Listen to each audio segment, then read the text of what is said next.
እሺ ቤሌቪ ጋር የተባለው የቀድሞ የአርሰናል አካዳሚ ፍሬ ውጤት የሆነ ተጫዋች ህይወቱ ማለፉ ተሰምቷል። ትናንትና ማምሻውን መነጋገሪያ ከነበሩ ርዕሰ ጉዳዮች መካከል አንዱ ነው። ቺቼስተር ሲቲ ለተባለ ክለብ እየተጫወተ የሚገኝ ተጫዋች ነው። ተጫዋቹ ኳስ እንዳትወጣ ለማዳን በሚያደርገው ጥረት ላይ ነበር እንግዲህ ከጨዋታ ሜዳው አጠገብ በሚገኝ የቆመ ግድግዳ ጋር መላተሙ የተገለጸው። ያው በእንግሊዝ ነን ሊግ የተባሉ ከሚመደቡ ሊጎች ላይ በዋናነት ሜዳቸው ጥራቱን የጠበቀ እንደማይሆን ይገመታል። በሊግ ደረጃም ተቀባይነት የሌላቸውና ነን ሊግ ወይም በጣም ዝቅተኛ የሀገሪቱ እርከንና የመወዳደሪያ እንግዲህ መድረኮች ናቸው ማለት ነው። ነን ሊግ ላይ የሚጫወቱ ቡድኖች ማለት ነውና በተለይ ሜዳው ጥግ ላይ የቆሙ ግድግዳዎች አሉና በጣም መጠንቀቅን ይጠይቃል። ተጫዋቹ ከማዘን ምት በተለይ ኳሷ እንዳትወጣ የማዘን ምት እንዳትሆን አድናለሁ ሲል ነው ሜዳውን ሸራቶት ከዚህ ግድግዳ ጋር የተላተመው ማለት ነው። ወዲያውኑ ከፍተኛ የጭንቅላት ህመም በማስተናገድ ወደ ሆስፒታል እንዲያመራ ቢደረግም ህይወቱን ግን ማትረፍ አልተቻለም ማለት ነው። ተጫዋቹ ኢንዲዩስድ ኮማ ውስጥ እንደነበረና ባሳለፍነው ማክሰኞም የቀዶ ጥገና ተደርጎለት ነበር። ግን ያስተናገደው ህመም ከፍተኛ ከመሆኑ ጋር በተያያዘ ህይወቱ ስለማለፉ ነው የተገለጸ የሚገኘው። ቤሌቪ ጋር በ2023 የተወለደ ተጫዋች ሲሆን ገና 22 ዓመቱ ነው። አርሰናልን አምና ነበር እንግዲህ በ2004 የለቀቀው የሄሊንድ አካዳሚ ወይም የአዳጊ ማዕከላቸው ፍሬ ውጤት እንደሆነ ይታወቃል። ያው በክለቡ ጸንቶ አልቆየም ወይም ደግሞ በክለቡ ምናልባት የገመቱትን መስፈርት ማሟላት ባለመቻሉ ምክንያት በአምና ክለቡ እንደለቀቀ የሚታወቅ ጉዳይ ነው። የሀገሪቱ ሰባተኛው ታችኛውና ዝቅተኛው የሊግ እርከን ላይ ነበረ በተለይ ቺቼስተር ሲቲ በተባለ ክለብ እየተጫወተ የሚገኘው ማለት ነው። በአርሰናል እግር ኳስ ክለብ ውስጥ ያሉ ሁሉም ተጫዋቾች፣ የአካዳሚ አሰልጣኞች በአጠቃላይ የሚያውቁት ሁሉ በሰሙት ነገር እጅግ መደናገጣቸውና የተሰማቸውን ጥልቅ ሐዘንን በማህበራዊ ትስስር ገጻቸው አማካኝነት እያጋሩ ይገኛሉ። ከዛ ውጪ የአመቱ ተጠባቂው የላሊጋ መርሃ ግብር በፈረንጆቹ ጥቅምት 26 እንደሚከናወን ላሊጋው አሳውቋል። ኤል ክላሲኮ እንግዲህ ሁለቱን የሀገሪቱን ሀያል ክለቦች ባርሴሎናና ሪያል ማድሪድን የሚያገናኝ በጣም ተጠባቂ መርሃ ግብር እንደሆነ ይታወቃል። በዓለም አቀፍ ደረጃም ትልቅ ተቀባይነት ያለው ጨዋታም እንደሆነ የሚታወቅ ነው። በዚህ መርሃ ግብር ላይ እንግዲህ ሁለቱም ቡድኖች በዚህ ውድድር ዘመን በአጠቃላይ ምንም ሽንፈት የሚባል ነገር እስካሁን አላጋጠማቸውም። በተለይ ሪያል ማድሪድ በ100% የማሸነፍ ሪከርድ ወይም ሁሉንም የላሊጋ ጨዋታዎች በማሸነፍ በ6 ጨዋታ 18 ነጥብ በመሰብሰብ የሊጉን አናት ላይ ተቀምጦ ይገኛሉ። ባርሴሎናም ያው በተለይ ባቸው ውጤት ያጠናቀቁት አንድ መርሃ ግብር ሌቫንቴ መርሃ ግብር ይመስለኛል ባቸው ውጤት ጨዋታቸውን ያጠናቀዋል። በዛ ጋር በተያዘው 2 ነጥብ ዝቅ ብለው በ16 ነጥብ ይከተላሉ። ትናንትና ከሪያል ኦቪዶ ጋር ከአዲሱ አዳጊ ቡድን ከ24 ዓመታት በኋላ ላሊጋውን የተቀላቀለ ቡድን ነው። ሳንቲ ካዞላ እንደና ኤሪክ ባይ የቀድሞ ማንቸስተር ዩናይትድ የተከላካይ መስመር ተጫዋቾች ያሉበት ቡድን ነው። ሳንቲ ካዞላም ያው በአርሰናል ቤት የሚታወቅ ተጫዋች ነው። የልጅነት ክለቡ እንደሆነ ነው የሚነገረው ሪያል ኦቪዶ ማለት ነው። ወደ ላሊጋው ቢያቀኑም እስካሁን ድረስ እንግዲህ ድል አልቀናቸውም። በ5 መርሃ ግብሮች በአራቱ ተሸንፈው ነበር። ትናንትና 6ኛ የላሊጋ መርሃ ግብራቸውን አድርገው 5ኛ ሽንፈታቸውን አጋጥሟቸዋል። ጨዋታውን ሲመሩ ነበረ ግን ባርሴሎና ከኋላ ተነስተው ባስቆጠሯቸው 3 ጎሎች 3-1 በሆነ ውጤት ጨዋታውን አሸንፏል። ታዲያ በቀጣይ ጥቅምት ወር ላይ ይሄ ኤል ክላሲኮ መርሃ ግብር ማለት ነው እጅጉን ይጠበቃል። ሁለቱ ቡድኖች እያሳዩ ከሚገኙት አስደናቂ እንቅስቃሴ አንጻር ከወዲሁ የብዙዎችን ትኩረት የሳበ መርሃ ግብር ነው። የመጀመሪያው ዙር ጨዋታ በስታዲዮ ሳንቲያጎ በርናባው 71044 ደጋፊዎችን መያዝ በሚችለው ይሄ ግዙፍ ስቴዲየም የሚከናወን እንደሚሆን ላሊጋው አሳውቋል። እንግዲህ በስፔን ላሊጋ ሁሌም የሚያጓጓ በርካታ የእግር ኳስ ቤተሰቦች የሚጠብቁት መርሃ ግብር ኤል ክላሲኮ ጨዋታ ነው። ምንም ጥያቄና መልስ በሌለው መልኩ ማለት ነውና በተጠናቀቀው የውድድር ዘመን ወይም ደግሞ አምና የሁለቱ ቡድኖች የኤል ክላሲኮ መርሃ ግብር በተደጋጋሚ የተገናኙባቸው አጋጣሚዎች ነበሩ። የደርሶ መልሶ የስፔን ላሊጋ ጨምሮ ማለት ነው። በስፔን ኮፓ ዴል ሬይ እንዲሁ ደግሞ በስፔን ሱፐር ካፕ ሳውዲ አረቢያ ጂዳ ላይ ተገናኝተው ነበረ በገደልተኛ ሜዳ ማለት ነው። አራቱንም የግንኙነታቸውን የሃንሲ ዲተር ፍሊኩ ቡድን ባርሴሎና ሁሉንም ጨዋታዎች በማሸነፍ የበላይነታቸው የተንጸባረቀበት አጋጣሚ ተፈጥሮ እንደነበር ነው የሚታወሰው ማለት ነው። ይህም ሲሆን ፔፕ ጋርዲዮላ በተለይ በአሰልጣኝነት ጊዜው ባርሴሎናን ተረክቦ ማለት ነው ከፍራንክ ራይካርድ 2008 ላይ ክለቡ እንደተረከበ ይታወቃል።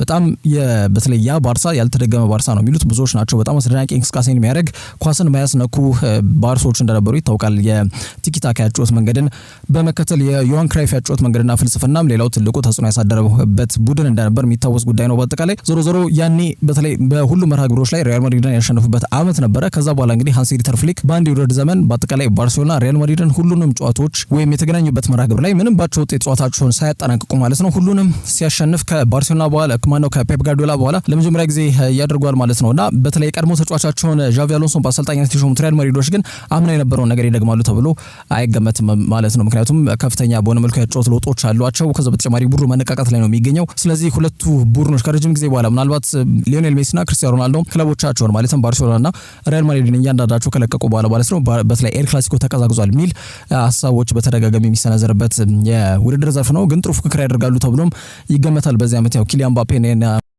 ማርከስ ራሽፎርድ ከዞጭ እና ላሚን ያማልና የናርዳ ጊለር አይነት ተጫዋቾች በጣም አቻላቻ የሚመስል አይነት ጥሩ እንቅስቃሴ የሚያደርጉ ተጫዋቾች ከመሆናቸው ጋር በተያያዘ ወርቃማ ክህሎት ባለቤት የሆኑ የግል አቅማቸው ላቅ ያሉ ተጫዋቾች በስብስባቸው ውስጥ ይገኛሉ። ስለዚህ የዘንድሮ ኤል ክላሲኮ ከወትሮ ለየት ያለና በአጓጊነቱ ከወዲሁ ብዙዎች እንዲጠብቁት እያደረገው እንደሚገኝ መናገር ይቻላል። ከዛ ውጪ ሁጎ ኤኪቲኬ ገንዘብ ቅጣትም ሊጠብቀው እንደሚችል እየተገለጸ ይገኛል። የ3 ዓመቱ ፈረንሳይ አጥቂ በካራቦ ካፕ እንደተለመደው እንግዲህ ሊቨርፑል አሁንም ጨዋታውን ከ80 ደቂቃ በኋላ እንግዲህ እያስቆጠሩ ባሸነፉበት መርሃ ግብር መካከል አንዱ የሆነው የካራቦ ካፕ የሶስተኛው ዙር ጨዋታ ላይ እንግዲህ ሻምፒዮንሺፕ ውስጥ የሚጫወተውን ቡድን ሳውዛምፕተንን ጋብዘው አንፊልድ ላይ አንዳቻ ሆነ ውጤት ጨዋታው እየተጓዘ እንደነበር ይታወቃል። 85ኛው ደቂቃ ላይ ግን ፌዴሪኮ ኬዛ ጣጣውን ጨርሶ የሰጠውን ኳስ ሁጎ ኤኪቲኬ ጎሏን በማስቆጠር 2-1 በሆነ ውጤት ቡድኑ ሊቨርፑል እንግዲህ እንዲያሸንፍ አሸናፊ ያደረገችውን ጎል እንዳስቆጠረ ይታወቃል። እንደሚታወቀው ሁለተኛው አጋማሽ ላይ ነበረ ተቀይሮ የገባው 53ኛው ደቂቃ ላይ ያለ አግባብ ወይም ደግሞ ይሄ ጥፋት ሰርቶ ባይሆንም ግን ከፊሽካ በኋላ ኳስን ወደ ላይ በመወርወሩ ምክንያት ቢጫ ካርድ ተሰጥቶት እንደነበር ይታወቃል። ከዛ በኋላ ጎሏን ሲያስቆጥር ያንን በዘነጋ በሚመስል መልኩ ማሊያውን አውልቆ ስሙን ለአንፊልድ ታዳሚያን ባሳየበት ጨዋታ ያው ሁለተኛ ቢጫ ካርድ በማየት በጨዋታው ቀይ ካርድ ተመልክቶ እንግዲህ ከውድድሩ ወይም ከጨዋታው መውጣቱ የሚታወቅ ጉዳይ ነው። አሰልጣኝ አርነ ስሎት ለቃላቸው እንኳን ሳይጠነቀቁ ድድብና የተሞላበት ድርጊት ነው ብለው ቃል በቃል ተጫዋቹን ዘልፈውት እንደነበር ይታወቃል። በድህረ ጨዋታ ጋዜጣዊ መግለጫዎች ላይ ማለት ነው። ቢጫ ካርዱም የድድብና አንዱ ምልክት ነው። ጭራሽ ደግሞ የሻምፒየንስ ሊግ ላይ 3 ተጫዋቾችን አልፎ ቢያስቆጥር እንኳን ነገሮችን ልረዳ እችላለሁ። ግን የካራቦ ካፕ ለዞም ኬዛ እንጂ ማመስገን ያለበት ጣታውን ጨርሶ ነው ኳስ የሰጠው። ስለዚህ ሌላ ተጨማሪ ድድብና እንዳየ ነው የሚሰማኝ የሚል ሀሳብ ሰንዝረው እንደነበር ይታወቃልና ምንም ለቃላቸው ሳይጠናቀቁ ተጫዋቹን በዛ ደረጃ በአደባባይ ዘልፈውት እንደነበር ይታወቃል ማለት ነውና በቀጣይ ሊቨርፑል ወደ ሴለርስ ፓርክ ይጓዛሉ። ያው ነገ ማለት ነው እንግዲህ ከክሪስታል ፓላስ ጋር ነው ጨዋታቸውን የሚያደርጉት። በነገራችን ላይ ክሪስታል ፓላስ 17 ጨዋታዎች ላይ ሽንፈት ያልገጠመው ቡድን ነው። ስለዚህ በዚህ በሚያገኙበት እጅግ በጣም ተጠባቂና ፈታኝ መርሃ ግብር ይሆናል ተብሎ ነው የሚገመተው። ሊቨርፑል የሁጎ ኤኪቲኬን ግልጋሎት የማያገኝ ይሆናል ማለት ነው። ተጫዋቹ ቅጣቱ ግን በዚህ አለበቃም። እንደ ዴይሊ ሜል ዘገባ ከሆነ ተጫዋቹ የ2 ሳምንት ደሞዙን በክለቡ ሊቨርፑል ተቀጥቷል ተብሏል። ሳምንታዊ ደሞዙ ወደ 200,000 ፓውንድ ገደማ ነው። የ2 ሳምንት ደሞዙ ማለት ያው ወደ 400,000 ፓውንድ ነው። ያው ከታክስ ውጪ ቢሆንም በጣም ከፍተኛ ሂሳብ ነው። በእኛ ምንዛሬም እጅግ በጣም በሚሊዮኖች የሚገባ የገንዘብ መጠን እንደሆነ መናገር ይቻላልና ኤኪቲኬ በአጭር ጊዜ ውስጥ ለክለቡ ወሳኝነቱን በሚገባ እያሳየ የሚገኝ ተጫዋች ነው። በፓላሱ መርሃ ግብር ላይ አዲስ ፈራሚያቸው አሌክሳንደር ኢዛክ ላይ እንግዲህ እምነታቸውን ለመጣል ይገደዳሉ ተብሎ ይገመታል ሊቨርፑሎች። ግን ያ ብቻ የማሸነፍ መንገዳቸው ይሆናል ተብሎ አይገመትም። እንደ ፓላስ አይነት በጣም ጠንካራ ቡድን ለማሸነፍ ቋሚ አስተላለፍ ብቻ በቂ አይደለምና ሌላ መንገዶችን መፈለግ መቻል ይኖርባቸዋል። ያንንም ሊያስገድድ እንደሚችል ይገመታል ተብሎ እየተገለጸ ይገኛል ማለት ነው። ኤኪቲኬ ላይ ግን በጣም የተቆጡና ብስጩ የነበሩት አርነ ስሎት በአደባባይ ተጫዋቹን ከመዝለፋቸው ባሻገር የገንዘብ ቅጣትም ምናልባት እንዲተላለፍበት ጫና ያሳድሩት ራሳቸው ናቸው ተብሎም እየተገለጸ ይገኛል። ከዛ ውጪ ዊሊያም ሳሊባ በአርሰናል ውሉን ለማራዘም መስማማቱ ትላንትና ተገልጿል። እንግዲህ ምናልባት የመረጃ አሁን በተረጋገጠ ደረጃ ይፋ መደረጉ ካልሆነ በስተቀር ነው እንጂ ይሄ ውድድር ዘመን ከመጀመሩ በፊት በቀድሞ ዝግጅቶች ገና አርሰናል ሲንጋፖር ላይ ያሉ ተጫዋቹ የሰጠውን ሀሳብ ዋቢ በማድረግ ማለትም ለአርሰናል ፋን ቲቪ በሰጠው ሀሳብ መሰረት ቶሎ ይዘጋጃል ብዬ ገምታለሁ ኮንትራቱ ብሎ ተናግሯል ብለን እኛም ሮልስ ሮይስ በሰሜን ለንደን ጸንቶ እንደሚቆይ ቃሉን ሰጥቷል ብለን መዘገባችን አይዘነጋም። አሁን ታማኝነትን ያተረፉ ምንጮች ይህንን ጉዳይ በስፋት ማንጸባረቃቸው ነው ሌላው እንደ አዲስ መረጃ ሆኖ እንዲሰማ እያደረገ የሚገኘው። ሳሊባ በአርሰናል ጸንቶ ለመቆየት መስማማቱን እየተቀበሉ ይገኛሉ። የአርሰናል ደጋፊዎችን ግን በአጠቃላይ እፎይታን ሊሰጥ የሚችል መረጃ ስለመሆኑ ግን መናገር ይቻላል። ምክንያቱም ሎስ ብላንኮሶቹ ሪያል ማድሪዶች በተለይ ከአምና አንስቶ ተጫዋቹን ለማስፈረም በጣም ከፍተኛ ጥረት ሲያደርጉ መቆየታቸው አይዘነጋም። ኢቭን የልጅነት አብሮ አደጉን ኪሊያን ምባፔን ሳይቀር ተጫዋቹን ለማሳመን ጥረት እንዲያደርግ እንግዲህ መልእክት አስተላልፏል ተብሎ ቢገለጽም ግን ሳሊባ ያው በአርሰናል መቆየትን መርጧል። ክለብ ውስጥ በጥሩ እንቅስቃሴ ቆይተ ትልቅ ዋንጫ ካላሳካ ማንም አያስታውስም፣ እኔ ደግሞ በአርሰናል መተወስ ነው የምፈልገው፣ እዚህ ክለብ ውስጥ ዋንጫ ማሳካት የምፈልገውም ለዚህ ነው ብሎ በግልጽ ተናግሮ እንደነበር አይዘነጋም። ሳሊባ ለተጨማሪ 2 ዓመት በኤምሬትስ የሚያውቀው ውል እንዳለው ይታወቃል። ግን አሁን ከዛም ባሻገር ማለትም ከ2027 በላይ ያው አንዳንድ መረጃዎች እስከ 2030 ይላሉ። ግን እንቅጭ የሆነ ወይም ደግሞ እርግጠኛ የሆነ የተገለጸ የጊዜ መጠኑ ወይም ደግሞ ይሄ ኮንትራቱ ለምን ያክል ጊዜ ነው ያራዘመው የሚሉ ዝርዝር ነጥቦች በቀጣይ ጊዜያቶች ላይ ይፋ ይደረጋሉ ተብሎ ይገመታል። አሁን ግን በተለይ ቀረበለትን ኮንትራት ለመፈረም ተስማምቷል የሚሉት ጉዳዮች ብቻ ናቸው ይፋ ተደርጎ እየተሰሙ የሚገኘው ማለት ነው። 24 ዓመት ላይ ነው የሚገኘው ፈረንሳይ ተከላካይ ረዘም ላለ ጊዜ በአርሰናል ቤት ያልተመለከትነውን የተከላካይ ስብዕናን አርሰናል እንዲላበሱ ያደረገ ብዙዎች ከሶል ካምቤል በኋላ አርሰናል ያገኘው እጅግ አስደናቂ የተከላካይ ተጫዋች እያሉም ያሞካሹታል። አርሰናል ያለፉትን 3 ዓመታት ሁለቱን ዓመት ከማንቸስተር ሲቲ ጋር አምና ደግሞ ከሊቨርፑል ጋር በብቸኝነት የተፎካከረው ክለብ ነበረ፣ በተለይ ፕሪሚየር ሊጉን ዋንጫ ለማሳካት ማለት ነው። በዛ ሂደት ላይ ቡድኑ በተከላካይ መስመር ላይ በጣም የተረጋጋ እንዲሆን በማድረግ ሂደት ላይ ትልቁ ሚና የተወጣው ዊሊያም ሳሊባ እንደሆነ ይታወቃል። እንግዲህ ሮልስ ሮይስ የሚለውን የመኪና ብራንድ የሚወክል የመከላከል ብቃት እንዳለው ይነገርለታል። በዋናነት አርሰናል ደጋፊዎችን በዛ ደረጃ እንደሚያሞካሹት ይታወቃልና በዋናነት በክለባቸው ጸንቶ እንዲቆይ ትልቅ ምኞት እንደነበራቸው ይታወቃል። ታዲያ ራሱ ተጫዋቹ በክለቡ ደስተኛ መሆኑና መቆየት እንደሚፈልግ መናገሩ አርሰናል ደጋፊዎችን ያረጋጋ ጉዳይ ይሆናል። አርሰናል ዊሊያም ሳሊባን ለማቆየት የክለቡ ውዱ ሳምንት የተከፋ የሚሆንበትን ኮንትራት አቅርበውለታል ተብሏልና ተጫዋቹም ከ2027 በኋላ ባሉት ጊዜያቶች በአርሰናል ጸንቶ ለማቆየት ተስማምቷል። ቀደም ብዬ እንዳነሳሁት በመጪዎቹ ጥቂት ቀናቶች ላይ የኮንትራት ዝርዝር ጉዳዮች በሳምንት ለምን ያክል ጊዜ ነው ደሞዙ ከፍ ያለው፣ በምን ያክል መጠን ነው ደሞዙ ከፍ ያለው፣ እሱስ ለምን ያክል ጊዜ በአርሰናል ጸንቶ ለማቆየት ተስማምቷል የሚሉ ዝርዝር ነጥቦች ይፋ ይደረጋሉ ተብሎ ይገመታል። የአርሰናል የወቅቱ ከፍተኛ ሳምንት የተከፋ ተጫዋች ካይ ሃቨርትዝ እንደሆነ ይታወቃል። ዊሊያም ሳሊባ እስካሁን በ2020 ከአርሰናል ጋር ያሳካው የኤፍኤ ካፕ ዋንጫ ክብር ብቻ ነው የሚጠቀሰው። በክለቡ ጸንቶ ከቆየ ዋንጫ መምጣቱ እንደማይቀር ማመኑ ደግሞ በሰሜን ለንደን ለመቆየት እንዲወስን ትልቅ ፑሽ ፋክተር ወይም ደግሞ ምክንያቱ ስለመሆኑ መናገር ይቻላል። ፈረንሳይ ተከላካይ በአጠቃላይ ለአርሰናል 139 ጨዋታዎች ላይ ተሰልፎ ተጫውቷል። የዚህን ተጫዋች ውል ለማደስ አሁንም ከፍተኛ ስራዎችን የሰራው የቡድኑ ቴክኒካል ዳይሬክተር ሆኖ ጥር ወር ላይ የተሾመው ጣሊያናዊ ግለሰብ አንድሪያ ቤርታ ነው። በአርሰናል እግር ኳስ ክለብ ባለፉት 23 ዓመታት ታይቶ በማይታወቅ መልኩ እንግዲህ 8 ተጫዋቾችን እንዲያስፈርሙ የአንበሳውን ድርሻ የተወጣው አንድሪያ ቤርታ እንደነበር የሚታወቅ ጉዳይ ነው። ደግሞ በክለብ ውስጥ የሚገኙ ቁልፍ ተጫዋቾችን ከዚህ በፊት ማይልስ ሉዊስ ስኬሊን እና የሄሊንድ አካዳሚ ፍሬ ውጤት የሆነ ተጫዋች ነው። የግራ መስመር ተመላላሽ የተከላካይ ስፍራ ተጫዋቹን እንዲሁም ጋብሪኤል ማጋሌሽ የመሳሰሉ ተጫዋቾችን ውላቸውን እንዲረዝሙ ማድረግ መቻሉ ይታወቃል። ሳሊባ ቀጣዩ ነው። በቀጣይ ደግሞ ቡካዮ ሳካ ሌላው የሄሊንድ አካዳሚ ፍሬ ውጤት ነው። እሱም ሌላው በዊሊያም ሳሊባ መሰረት በዛ መንገድ እንዲቃኝ እየተደረገ ይገኛል። ማለትም የክለቡ ከሳሊባ እኩል ከፍተኛ ሳምንት የተከፋ የሚሆንበትን ኮንትራት ቀርቦለት በአርሰናል ረዘም ላለ ጊዜ እንግዲህ ጸንቶ የሚያቆየውን ውል እንዲፈርም ለማድረግ ክለቡ ከወዲሁ ከመጋረጃ ጀርባ ከፍተኛ ስራዎችን እየሰራ ይገኛል ተብሎም እየተገለጸ ይገኛል። ከዛ ውጪ ሪዮን ጎማሃን በሊቨርፑል በፕሮፌሽናል ኮንትራቱን በይፋ ፈርሟል። የቼልሲ የኮባም አካዳሚ ፍሬ ውጤት እንደሆነ ይታወቃል። የተስፈኛ ዳጊ ተጫዋች ሪዮን ጎማሃ አምና በዚህ ሰዓት ነበር እንግዲህ በቼልሲ ሪሊዝ የተደረገው። እንግዲህ በክለቡ እንደማይፈለግ ከተነገረው በኋላ ወደ ሊቨርፑል እንዳቀና ይታወቃል።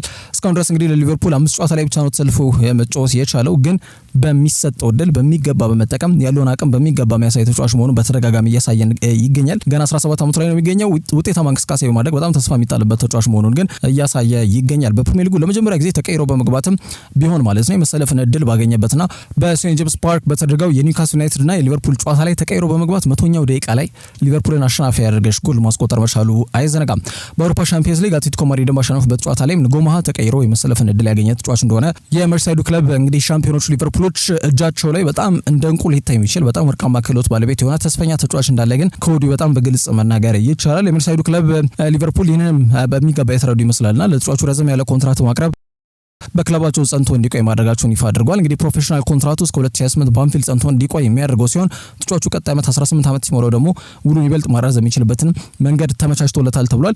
ተጫዋቹ አቅሙን ለማዳበር በሂደት ቋሚ ተሰላፊ ለመሆንና በእግር ኳስም ለማደግ ትክክለኛ ቦታ ላይ እንደሚገኝ ያንንም እንደሚያምን ጎማሃ ፊርማውን ካስቀመጠ በኋላ የተናገራቸው ሀሳቦች ናቸው። ከዛ ውጪ ማንቸስተር ዩናይትድ አዲስ ተስፈኛ አማካይ መስመር ተጫዋች ማስፈረማቸውን ማምሻውን ከተዘገቡና ትኩረትን ከሳቡ ጉዳዮች መካከል ይጠቀሳል። ክርስቲያን ኦሮስኮ የተባለ የኮሎምቢያ 17 ዓመት በታች ብሔራዊ ቡድን እየተጫወተ የሚገኝ ጥሩ ክህሎት ያለው የአማካይ መስመር ተጫዋች ማስፈረማቸውን ለክለቡ ቅርብ የሆነው እንግዲህ አምድ ማንቸስተር ኢቭኒንግ ኒውስ ማምሻውን ይዞት የወጣው መረጃ ያመለክታል። የ17 ዓመቱ ኦሮዝኮ የተባለው ተስፈኛ ወይም ደግሞ በጣም ብዙ ተስፋ የተጣለበት የአማካይ መስመር ተጫዋች ፎርታሌዛ ሲኢአይኤፍ ለተባለ ክለብ ነው በዚህ ሰዓት እየተጫወተ የሚገኘው ማለት ነው። ከየት ነው ተጫዋቾቹን የሚያመጡት የሚል ጥያቄ ሊነሳ ይችላል። ማንቸስተር ዩናይትድ ግን የዝውውር ፖሊሲያቸው ላይ በጣም ወጣቶች ላይ መሰረት ያደረገ እንቅስቃሴ እንደሚያደርጉ ከዚህ በፊት ሰር ጂም ራትክሊፍ በተደጋጋሚ የተናገራቸው ነገሮች እንዳሉ ይታወቃል። ተጫዋቹ የ17 ዓመት በታች የዓለም ዋንጫ ላይ ሀገሩ ኮሎምቢያ በነገራችን ላይ ፍጻሜ ድረስ እንድትጓዝ ትልቁ ሚና የተወጣ ተጫዋች ስለመሆኑ ይነገርለታል። ማንቸስተር ዩናይትድ በአዲሱ አሰልጣኝ አሞሪም ስርም ሆነ በፊት በነበረው አሰልጣኝ ኤሪክ ቴን ሃግ ጊዜ ማለት ነው በዋናነት ጨዋታ ሲሸነፉ ትልቁ መንስኤው በአማካይ መስመር ላይ በተጋጣሚዎቻቸው የሚወሰድባቸው ብልጫ መሆኑ በተደጋጋሚ ሲነሳ የቆየ ጉዳይ እንደሆነ ይታወቃል። ዩናይትድ ወጣቶች ላይ መሰረት ያደርገው የሰር ጂም ራትክሊፍ አስተዳደር የሆነው የአይኖ ስፖርቲንግ ግሩፕ እቅድ ማዕከል እንደሆነ ይገመታል። በተደጋጋሚ ይሄ ነገር ሲገለጽ በቆይታ አይዘነጋም። ሌሎች ተጫዋቾች ያስፈረሙትን መንገድ ስንመለከትም ይህንን የተቃኘ እንደሆነ መናገር ይቻላል። አይደን ሄቨንን ከአርሰናል እንዳስፈረሙ ይታወቃል። ከዛ በተጨማሪ 18 ዓመቱን አጥቂ ኤንዞ ካናቤክን እንዳስፈረሙ ይታወቃል። ከዛ ውጪ 19 ዓመቱን የማሊ ዜግነት ያለው ሴኩ ኮኔን ሌላው ትልቅ ተስፋ የጣለበት የአማካይ መስመር ተጫዋች ነው። ይህንንም ተጫዋች እንዳስፈረሙ የሚታወቅ ጉዳይ ነው። ባለፈው ዓመት ጥር ወር ላይ የሴሮ ፖርቴኖ ዲየጎ ሊዮንንም እንዳስፈረሙ ይታወቃል። እነዚህ ሁሉ ተጫዋቾች በጣም ወጣት ነገ በጣም እምነት ሊጣልባቸው የሚችል እንዲሁም ክለቡን ተረክበው በዋናነት ረጅም ጊዜ ጥራት ያለው ግልጋሎትን መስጠት የሚችሉ ተስፈኛ ወጣት ተጫዋቾች ናቸው። እነዚህን ተጫዋቾች የማስፈረም እቅዱን እንግዲህ ተግባራዊ እያደረገ ይገኛል። በቀጣይም ሌሎች ይሄ ይሄ ትልቅ ስም ወይም ደግሞ ትልቅ የዝውውር ሂሳብ ሳይወጡ ግን ደግሞ በሪክሩትመንት ቲማቸው ወይም ደግሞ ዩዝ ስታፋቸው ወይም ደግሞ የምልመላ ክፍላቸው ላይ እምነት በመጣል ማለት ነው ከፍተኛ በሆነ መንገድ በመንቀሳቀስ ልክ ብራይተን በሚሄድበት መንገድ ለመሄድ ማንቸስተር ዩናይትድ ከፍተኛ ጥረት ያደርጋል ተብሎ ይገመታል። ክለቡ ያለበትም የፋይናንስ ጫና ይታወቃል። ኮስት ካቲንግ ሜዠር ጋር በተያያዘ ወደ 340 ገደማ የሚጠጉ ሰራተኞቹን አሰናብቶ ገንዘብ ለመቆጠብ ከፍተኛ ጥረት እያደረገ ይገኛል። ስለዚህ ከፍተኛ ዝውውር እየወጣ ተጫዋቾችን በማስፈረም አሁንም ከፍተኛ ደሞዝ እየከፈሉ በዛ ላይ ደግሞ ውጤታማ ለሚሆኑ ተጫዋቾች ማለት ነውና በዛ ዑደት የሚቀኝበት መንገድ እልባት ለመስጠት ከፍተኛ ጥረት እያደረጉ ይገኛሉ። ለዛ ማሳያ ሊሆን የሚችለው ተጫዋች ደግሞ አሁን ያስፈረሙት ኮሎምቢያ አማካኝ ክርስቲያን ኦሮዝኮ የተባለው ተጫዋች ነው። ገና ቀጣይ ዓመት ነው 18 ዓመት የሚሞላው። ያኔ ደግሞ የማንቸስተር ዩናይትድን ስብስብ በይፋ ይቀላቀላል ተብሎም ይጠበቃል። ከዛ ውጪ ቱርካዊ ከናን ይልዲዝ የቼልሲን ጥያቄ ውድቅ አድርጓል ተብሏል። ያንን ተከትሎ አርሰናል ጥረታቸውን አጠናክረው በመቀጠል ተጫዋቹን ለማስፈረም እየሰሩ ይገኛሉ ተብሏል። እንግዲህ አንጋፋው አሰልጣኝ ፋቢዮ ካፔሎ ዘመኑ አሌሳንድሮ ዴል ፔሮ ማለት ከናን ይልዲዝ ነው በማለት የመሰከሩለት ተጫዋች ነው። የቱርካዊ በጣም አስደናቂ የግራ ክንፍ አጥቂ መስመር ተጫዋች ነው። የተለያዩ ክለቦችን ትኩረት መሳብ የቻለ እንቅስቃሴን በተደጋጋሚ ሲያሳይ የቆየ ተጫዋች እንደሆነ በግልጽ መናገር ይቻላል። ከዓመት ዓመት በአቅም በክህሎት እየዳበረ የሚወስናቸው ውሳኔዎችም ከዲሲዥን ሜኪንግ ጋር በተያያዘ በጣም ውጤታማ የሆኑ ተጫዋቹ ከሰሞኑም በባላንዶር ከ21 ዓመት በታች በጣም ጥሩ እንቅስቃሴ ለሚያደርጉ ተጫዋቾች የሚሰጠው የኮፓ ትሮፊ ሽልማትም እጩ መሆን የቻለ ተጫዋች ነው። ያው ዴሳይር ዱዌ እንዲሁም ደግሞ ላሚን ያማል ነበር በእጩነት ምናልባትም ይህንን ክብር ያሳካሉ ተብሎ የሚገመተው ያማል ስለሆነ ነው። ከዚህ ውጪ ዴዛይር ዱዌ ግን በአመት ውስጥ ያሳካቸው ስኬቶች እንዲሁም የአውሮፓ ቻምፒየንስ ሊግ ፍጻሜ ጨዋታ ላይም ጎል ያስቆጠረ ተጫዋች ከመሆኑ ጋር በተያያዘ በዋናነት የተሰራና የተገነባ ቡድን ውስጥ ነው የሚገኘውና ከናን ይልዲዝ ግን በጣም ትልቅ ክፍተት ካለበት ጁቬንቱስ ነጥሮ እየወጣ የሚገኝ ተጫዋች ስለመሆኑ በግልጽ መናገር ይቻላል። ዞሮ ጥሩ አቅም እንዳለው ግን በተደጋጋሚ እያሳየ ነው የሚገኘው። የምዕራብ ለንደኑ ክለብ ታዲያ ቼልሲ አሌሃንድሮ ጋርናቾ እና ጂሚ ጊትንሰን ለማስፈረም ከመወሰናቸው በፊት 85 ሚሊዮን ፓውንድ ገደማ ወጪ በማድረግ ተጫዋቹን ለማስፈረም በክረምቱ ጥረት አድርገው ነበር ነው በተለይ መረጃዎች የሚጠቁሙት ጥረት አድርገው እንደነበር ነው። ግን ጥያቄው በክለቡም ጁቬንቱስም ሆነ በራሱ በተጫዋቹ ከናን ይልዲዝ አማካኝነት ውድቅ ከተደረገባቸው በኋላ ነው እንግዲህ ፊታቸውን ወደ ጂሚ ጊትንስ አዙረው ተጫዋቹን ከዶርትመንድ በሂደት ደግሞ የዝውውር መስኮት መዝጊያ ቀን ላይ አሌሃንድሮ ጋርናቾ ነው የሚያስፈርሙት ማለት ነውና ይህን ያዩት አርሰናሎች እርግጥ ከናን ይልዲዝ አዲስ ኢላማ አይደለም ለመድፈኞቹ። ባለፉት ጥቂት ዓመታት እድገቱን ሲከታተሉ ቆይተዋል። ቀጣዩ ትልቅ ሜጀር ኢንቨስትመንታቸው ወይም ደግሞ በቀጣይ እንግዲህ አርሰናል በዝውውር መስኮቱ ከፍተኛ መዋለ ንዋይ ያፈሳሉ ተብሎ የሚጠበቀው በግራ መስመር የማጥቃት እንቅስቃሴያቸው ላይ ይሆናል ተብሎ ይገመታል። ያው የሚታወቀው ሊያንድሮ ትሮሳርድ ላይ የእድሜ ጥያቄ እንዲሁም ደግሞ የአቋም መዋዠቅ ይታያል። ጋብሪኤል ማርቲኔሊ ላይ በትልቁ ሱፐር ሰብ ወይም ደግሞ ተቀይሮ ሲገባ ነው እንጂ ውጤታማ እንቅስቃሴ እያሳየ የሚገኘው ቋሚ አስተላለፍ ላይ በቃ ተጫዋቹ ያበቃለት ስለመሆኑና አንድ ለአንድ ብዙ ጊዜ ኳስን ወደ ኋላ የሚመልስ እንጂ አታሎ ለማለፍ ጥረት የሚያደርግ አይነት ተጫዋች አለመሆኑን ተከትሎ አፕግሬድ መደረግ አለበት ያ መስመር የመድፈኞቹ ጥያቄ እንደነበር በተደጋጋሚ ይታወቃል። የ19 ዓመቱ ቱርካዊ የግራ ክንፍ አጥቂ መስመር ተጫዋች የሆነው ከናን ይልዲዝ በበርካታ ክለቦች የሚፈለግ ተጫዋች እንደሆነ ይታወቃል። ስለዚህ ጥሩ ገቢ ካስገኘ ተጫዋቹ እንዲሸጥ ቦርዱ መወሰኑን ተከትሎ ይልዲዝ ወደ ተመራል የሚለው ጉዳይ ይጠበቃል። ምክንያቱም የጁቬንቱስ እግር ኳስ ክለብ ስራ አስኪያጅ የሆኑት ማውሪዚዮ ስካምቪኒዮ ይባላሉ። እንዲሁም ቴክኒካል ዳይሬክተሩ ወይም ቺፍ ኤክስኪዩቲቭ ላውራ ካፒዮሎ እንዲሁም ደግሞ ቴክኒካል ዳይሬክተሩ ክሪስቲያኖ ጉንቶሊ ናቸው። በጋራ ስብሰባ አድርጓል በነገራችን ላይ በዚህ ተጫዋች ጉዳይና በቅርቡ ክለቡ እንደሚታወቀው የፋይናንሻል ፌር ፕሌይ የዚህ ከፍተኛ በመልኩ የወጪና የገቢ ጉዳዮች ላይ ከፍተኛ ጣት ሲቀሰርበት ወይም ደግሞ በሙስና ቅሌቶች የተጨማለቀ ክለብ ከመሆኑ ጋር በተያያዘ በጣም በሰፊው ዩኤፋ ትኩረትና ኢንቨስቲጌሽን ወይም ደግሞ ክትትል ከፍቶበትም የነበረ ክለብ እንደነበር ይታወቃል። አሁን ከዛ ሁሉ ነገር ከዛ ሁሉ ጫና ተላቋልና ያ እንደ ትልቅ ስኬት የታየ ቢሆንም ክለቡ ግን በመጪዎቹ የዝውውር መስኮቶች ላይ ከሌሎች የጣሊያን ሴሪያ ክለቦች እኩል ትከሻ የሚለካኩበትን መንገድ ወይም ደግሞ የቀድሞ ዝናቸውን ለመመለስ የሚያስችል ደረጃ ወጪ በማውጣት ቁልፍ የሚባሉ ተጫዋቾችን ለማስፈረም ጥረት ያደርጋሉ ወይም ደግሞ ከሌሎች የሴሪያ ክለቦች ባልተናነሰ እንደሚንቀሳቀሱ ይጠበቃል ማለት ነውና በዛ ሂደት ተጫዋቹ ባሳለፍነው ነሐሴ ወር እስከ 2028 እስከ 2029 ከናን ይልዲዝ ማለት ነው በአሮጊቷ የሚያውቀው ውል መፈረሙ ይታወቃል። ግን ተጫዋቹ የሚያስገኘው ገቢ ከፍተኛ ከሆነ ተጫዋቹን በዝውውር መስኮት በማቅረብ ይበልጥ ደግሞ ስብስባቸውን ማጠናከር የሚችሉበትን አጋጣሚ ለመጠቀም ወስኗል ተብሎ እየተገለጸ ይገኛል ማለት ነው። ከናን ይልዲዝ በ18 ዓመት ከ233 ቀኑ በሴሪያው ጎል በማስቆጠር ጣሊያናዊ ሳይሆን ለጁቬንቱስ ጎል ማስቆጠር የቻለ በእድሜ ትንሹ ተጫዋች መሆን የቻለበትንም ታሪክ የሰራ ተጫዋች ነው። ተጫዋቹ በዚህ እድሜው በአጠቃላይ ለጁቬንቱስ 101 ጨዋታዎች ላይ ተሰልፏል። 20 ጎል አስቆጥሯል። 6 ኳስ ደግሞ አመቻችቶ ማቀበል የቻለ ተጫዋች ነው። በፕሪሚየር ሊጉ ብቻ በቼልሲና በአርሰናል በጥብቅ ይፈልጋል። በባየር ሙኒክ አካዳሚ የወጣ ተጫዋች ነው። 2022 ላይ ነው ጁቬን የተቀላቀለው ከናን ይልዲዝ ለሀገሩ በዚህ ለጋድ ቢሆን በጣም ትልቅና ጥሩ የሚባል አስተዋጽኦ እያበረከተ ይገኛል። ባሳለፍነው ክረምት በተደረገው የአውሮፓ ዋንጫ ሀገሩ ቱርክ እስከ ሩብ ፍጻሜ ድረስ እንድትጓዝ ከአርዳ ጊለር ባልተናነሰ ትልቅ ሚና እንደነበረው የሚታወቅ ጉዳይ ነው። ታዲያ ከግራ ክንፍ የተነሳ ሁሌም ወደፊት በሜድ ተከላካዮችን ለማለፍ ሳጥን ውስጥ ጥሩ ኳሶችን ለመጣል ጥረት የሚያደርገው ከናን ይልዲዝ ለሚኬል አርቴታ ፕሮጀክት ቀጣይ የቡድን ግንባታ ማለትም ክፍተት የሚታይበት የግራ የማጥቃት እንቅስቃሴ መስመር ሁነኛው ተጫዋች ይሆናል ተብሎ ታምኖበታል። በዋናነት አንድሪያ ቤርታም ጣሊያን ላይ ብዙ ኮኔክሽን አላቸው፣ ጥሩ ግንኙነት እንዳላቸው የነገራት ቴክኒካል ዳይሬክተሩ። ስለዚህ ተጫዋቹ ለማስፈረም በሚደረገው ጥረት ላይ በተለይ ከጣሊያን ክለቦች ከሆነ ብዙ ይከብዳቸዋል ተብሎ አይገመትም። መስፈርትን ብቻ ማሟላት ነው። በዛ ሂደት አርሰናል ምን ነገሮችን ይዞ ብቅ ይላል የሚጠበቅ ነው። ጁቬንቱስ ግን ለዚህ አስደናቂ ተጫዋች ከናን ይልዲዝ ቀላል የሚባል የዝውውር ሂሳብ ግን እንደማይጠይቁ ይገመታል። ከዛ ውጪ ሊቨርፑል ሙሉ ለሙሉ ትኩረታቸውን ወደ ዳዮ ኡፓሜካኖ አዙሯል የተባለ ሲሆን ማድሪድ ተጫዋቹን ለማስፈረም እንግዲህ የቀረበላቸውን ሁኔታ ጠልፈው ኡፓሜካኖ ወደ ፕሪሚየር ሊግ እንዲያቀና ለማድረግ ስራዎችን እየሰሩ ይገኛሉ ተብሏል። ወትሮ እንግዲህ ኢብራሂማ ኮናቴ ክለባቸውን እንደሚለቅ ያወቁት ወይም ደግሞ ያመኑት አሁን ባለው ወቅት ሊቨርፑሎች ተተኪውን ለማግኘት በገበያው ፍለጋ ላይ ይገኛሉ።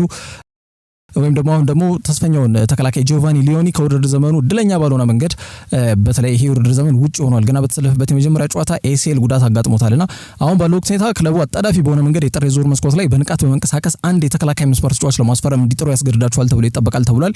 ዳዮ ኡፓሜካኖ በወኪሉ አማካኝነት ራሱ ለሪያል ማድሪድ ዝግጁ አድርጓል ብለን እኛም ከዚህ በፊት መግለጻችን አይዘነጋም። የኮንትራቱ የመጨረሻ 12 ወር ውስጥ የሚገኝ ተጫዋች ነው። የፈረንሳይ ተከላካይ በቀጣይ ዓመት በአሊያንዝ አሬና የሚያቆየው ውል ይጠናቀቃል። ታዲያ ተጫዋቹን የማስፈረም እድል ተመቻችቶላቸዋል ተብሏል ለሪያል ማድሪዶች ማለት ነው። ማድሪድ ግን ለተጫዋቹ ገንዘብ ከመክፈል ይልቅ በዝውውር መስኮት በነፃ የሚያገኙት ከሆነ ያው ይታወቃል። ማድሪድና ነፃ ተጫዋቾች እጅና ጓንት ናቸው። ትሬንት፣ ኪሊያን ምባፔ ከዛ ውጪ ሌሎችም ተጫዋቾች እንደ አንቶኒ ሩዲገርም ከቼልሲ ሲመጡ፣ ዴቪድ አላባም ከሙኒክ ሲመጣ በነፃ ነው የመጣው። አሁን ደግሞ በቀጣይ እንደ ኮናቴ አይነት ተጫዋቾችን በነፃ ለማግኘት አሰብስፈው እየጠበቁ ይገኛሉ ሎስ ብላንኮሶቹ። ለኡፓሜካኖም ምንም የተለየ ተጫዋች አይደለም። ስለዚህ በቀጣይ ዓመት በነፃ የሚመጣ ከሆነ ልንቀበል እንችላለን የሚል ሀሳብ እንዳላቸው ነው የተገለጸ የሚገኘው። ፈረንሳይ ተከላካይ በ2021 ባየር ሙኒክን ከተቀላቀለ በኋላ አመርቂ እንቅስቃሴን በየዓመቱ ከሚያሳዩና የቡድኑ ቋሚ ተመራጭ ተከላካይ ተጫዋቾች መካከል አንዱ ነው። የጀርመኑ ኃያል ክለብ 26 ዓመቱን ፈረንሳይ ተከላካይ ውል ለማደስ ከፍተኛ ጥረት ቢያደርጉም ነገሮች ግን እንዳሰቡት እየሄዱላቸው አይደለም የሚገኘው። ስለዚህ ምናልባትም ተጫዋቹን እስከ ቀጣይ ዓመት ድረስ ጠብቀው በነፃ ክለባቸውን ከሚለቅ ጥር ወር ላይ ይፋይ በሆነ መንገድ ክለባቸውን እንዲለቅ ግፊት ሊያሳድሩበትና ተጫዋቹ ሊሸኙ የሚችሉበትን እድል እንዳለ እየተገለጸ ነው የሚገኘው። በዚህ ሂደት ደግሞ ሊቨርፑል ብቅ በማለት ኡፓሜካኖን የግላቸው ለማድረግና የሀገሩ ልጅ ኮናቴ ተተኪ እንዲሆን ለማድረግ ከወዲሁ መጠነ ሰፊ ስራዎችን እየሰሩ ይገኛሉ ተብሏል። 44 ሚሊዮን ፓውንድ ገደማ ነው የሚገመተው ኡፓሜካኖ። ምናልባት በጥር የዝውውር መስኮት ላይ ሂሳቡም እስከ 40 ከዛም በታች እስከ 35 ሚሊዮን ፓውንድም ዝቅ ሊል ይችላል ተብሎ ይገመታል። ከዜሮ መቼስ ይሻላልና ባየር ሙኒክ በጣም ያበረታቱታል ተብሎ ነው የሚገመተው በጥር የዝውውር መስኮት ላይ ክለባቸውን እንዲለቅ። ይህንን መረጃም የጀርመኑ ተነባቢ ጋዜጣ ቢልድ ማረጋገጫ የሰጠበት ስለመሆኑ መናገር ይቻላል። ዳዮ በ2021 ነው ሙኒክን የተቀላቀለው። 150 ጨዋታዎች ለባየር ሙኒክ ተሰልፎ ተጫውቷል። ከሰሞኑ በጨዋታ ላይ ትኩረት ማነስና ወጥ የሆነ ጥሩ አቋም የማሳየት ክፍተት አለበት በሚል ሲተች መቆየቱ አይዘነጋም። ከባቫሪያኑ ማለት ነው። በሙኒክ ጸንቶ የመቆየት ሁኔታ አሁን ከመርፌ ቀዳዳ እየጠበበ እየመጣ ይገኛል። የኡፓሜካኖ ጉዳይ መዳረሻው በጥር ወር አንፊልድ ወይስ ደግሞ በቀጣይ ክረምት ወር ሳንቲያጎ ቤርናቤው ይሆናል የሚሉት ጉዳዮች በቀጣይ ይጠበቃሉ። ከዛ ውጪ ማንቸስተር ዩናይትድ በጥር የዝውውር መስኮት 60 ሚሊዮን ፓውንድ ወጪ በማድረግ ጄሬድ ብሬት ዋይትን ለማስፈረም በይፋ ጥያቄ እንደሚያቀርቡ ኮት ኦፍ ሳይድ በፊት ገጹ ይዞት የወጣው መረጃ ያመላክታል። ቀዮች ሰይጣናት እንግዲህ ይህንን እንግሊዛዊ ማል ተከላካይ ስፍራ ተጫዋች ለማስፈረም ፍላጎት ሲያሳዩ ለመጀመሪያ ጊዜ አይደለም። በዋናነት የመርሳይዱ ክለብ ኤቨርተን ለዚህ ተጫዋች ከማንቸስተር ዩናይትድ 2 ጊዜ ግልጽ የዝውውር ጥያቄ ቀርቦላቸው ውድቅ ማድረጋቸው አይዘነጋም። ተጫዋቹ በግል ዩናይትድ ለመቀላቀል ፍላጎቱን አሳይቶም እንደነበር የሚታወቅ ጉዳይ ነው። ግን ኤቨርተን በመንገዱ ላይ ቆመው ዝውውሩ ሳይከናወን ቀርቷል። በተለይ በአሰልጣኝ ኤሪክ ቴን ሃግ ማለት ነው። ኮት ኦፍ ሳይድ ትላንትና ደግሞ ማምሻውን በጣም በስፋት መነጋገር የነበረ ርዕሰ ጉዳይ ነው። እንግዲህ 60 ሚሊዮን ፓውንድ ይዘው ዩናይትዶች ተስፋ ባለመቁረጥ ተጫዋቹን ለማስፈረም በድጋሚ ጥያቄ ማቅረባቸው አይቀርም ሲል በፊት ገጹ ይዞት የወጣው መረጃ ያመላክታል ማለት ነው። የመርሳይዱ ክለብ ኤቨርተን ቤት በጣም አስደናቂ እንቅስቃሴን እያደረጉ ከሚገኙ ተጫዋቾች መካከል የእንግሊዛዊ ተከላካይ መስመር ተጫዋች ይጠቀሳል። የበርካታ ክለቦችን ትኩረት የሳበም እንቅስቃሴ ዘንድሮ እያሳየ እንደሚገኝ መናገር ይቻላል።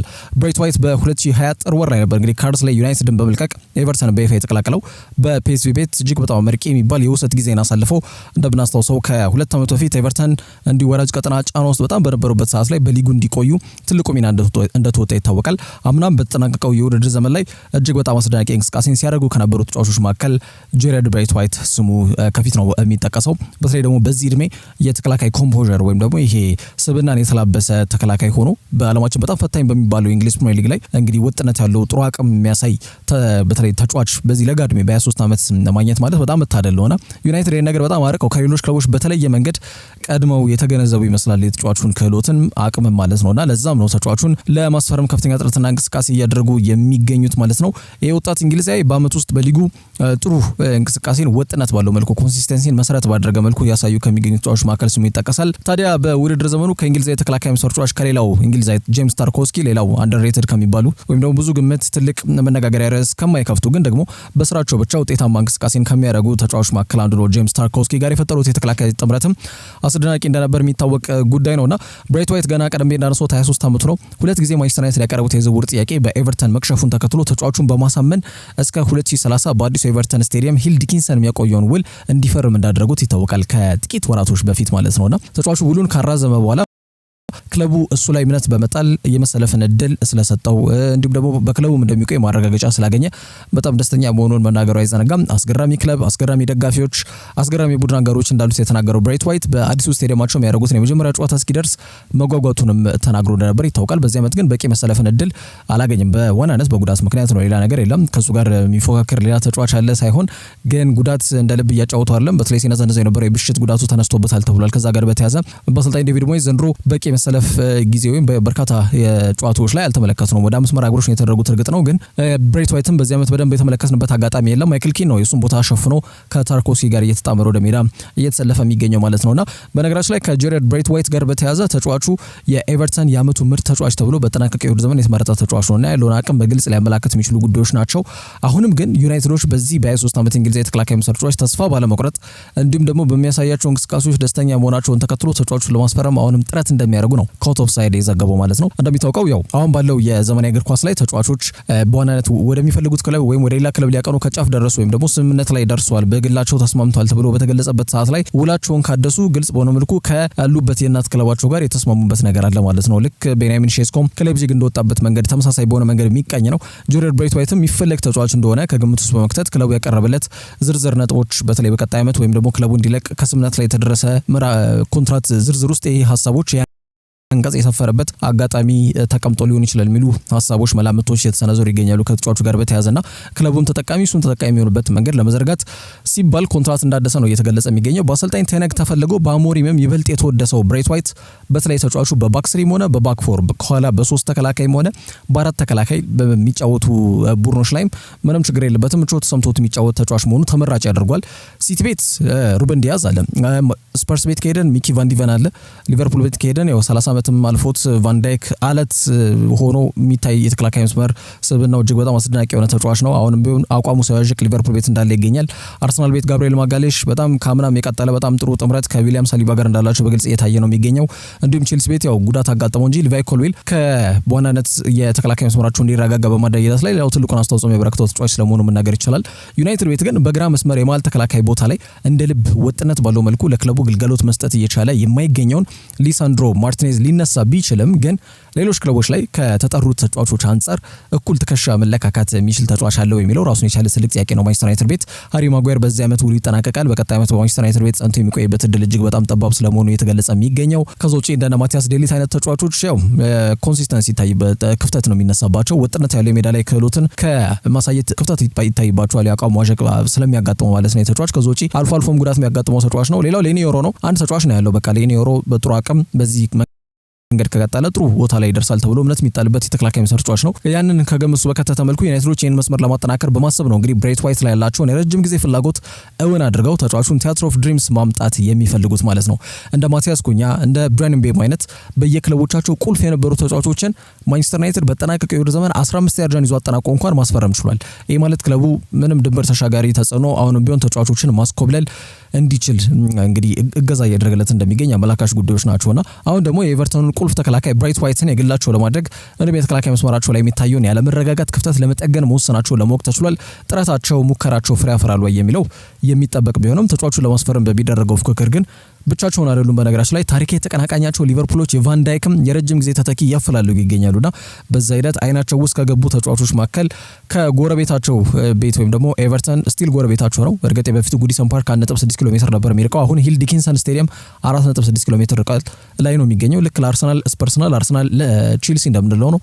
ለንደን ነው ሁለቱም የኪሎ ሜትር ልዩነት ቢኖረው ማለት ነውና አሁንም ቢሆን መርሲሳይድ ውስጥ ነው የሚገኙት ኤቨርተኖች። ስለዚህ ከጎረቤታቸው ይህን ተጫዋች ለማስኮብለል ፍላጎት ማሳየታቸው ተጫዋቹን ለማስፈረም የሚደረገው ፍክክር ይበልጥ አጓጊ እንዲሆን አድርጎታልና በዋናነት ጥር ላይ ደግሞ ከመጋረጃ ጀርባ የሚደረጉ እንቅስቃሴዎች እጅጉን ይጠበቃሉ። ዩናይትድና ሊቨርፑል ፍሮንት ራነሮች ብሬት ዋይትን ለማስፈረም ከፊት እየተፎካከሩ የሚገኙ ቡድኖች ስለመሆናቸው ግን ከአውት ኦፍ ሳይድ በፊት ገጹ ትላንትና ማምሻውን ይዞ የተወጣው መረጃ አመላክታል።